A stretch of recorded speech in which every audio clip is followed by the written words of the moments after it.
राम राम. अभीज होममध्ये आपले खूप खूप स्वागत आहे. ऊन तापायला लागलं की शरीराला गारवा देणारे पदार्थ आपण घरी तयार करतो. काही पेय करतो आणि काही खाद्यपदार्थ. तर आज आपण काकडीपासून मस्त थंडगार शरीराला गारवा देणारे सरबत कसे करावे ते पाहणार आहोत. त्यासाठी इथे मी एक काकडी घेतलेली आहे. काकडी 2 पाण्याने स्वच्छ धुवून घेतली आहे. आता आपण वरचं देठ काढून काकडी सोलून घेऊ. एकदम नवीन प्रकारचं उन्हाळ्यासाठी हे सरबत आहे. तुम्ही नक्की ट्राय करून बघा. तर इथे मी पाऊण काकडी घेतली आहे.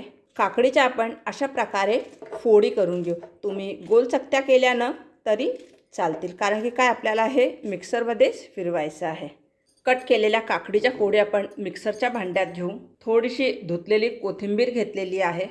थोडेसे पुदिन्याचे पानं, आल्याचे तुकडे, अर्धा चमचा भाजलेल्या जिऱ्याची पूड घेतलेली आहे ती घालू.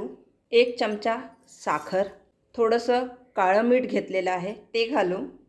आणि इथे मी अर्धा लिंबूचा रस घेतलेला आहे तो घालू. यामध्ये पाणी न घालता आपण मिक्सरमधून फिरवून घेऊ. हे बघा, मिक्सरमधून मी फिरवून घेतलेलं आहे. आता तयार मिश्रण आपण एका पातेलीत काढून घेऊ.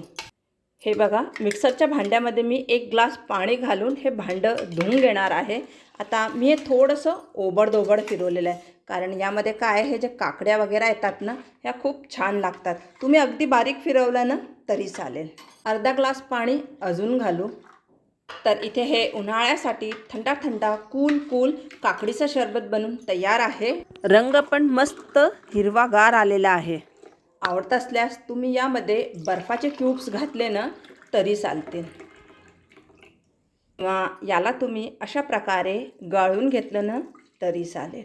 बऱ्याच जणांना नाही आवडत असा चोथा. जर आवडत असल्यास तर मग तसंच ठेवावे. तर घरात असलेल्या साहित्यातून झटपट हे एक वेगळ्या प्रकारचं काकडीचं सरबत इथे उन्हाळ्यासाठी तयार केलेलं आहे. तुम्ही नक्की ट्राय करून बघा. रेसिपी आवडली तर लाईक करा, शेअर करा, कमेंट करायला विसरू नका. चॅनलवर नवीन असणार तर चॅनलला सबस्क्राईब केल्यानंतर बेल आयकन दाबायला विसरू नका, म्हणजे येणाऱ्या व्हिडिओजचे नवीन नोटिफिकेशन सगळ्यात आधी आपल्याला मिळतील. पुन्हा भेटूया एका नवीन व्हिडिओसोबत. तोपर्यंत स्वस्थ रहा आणि मस्त रहा. धन्यवाद.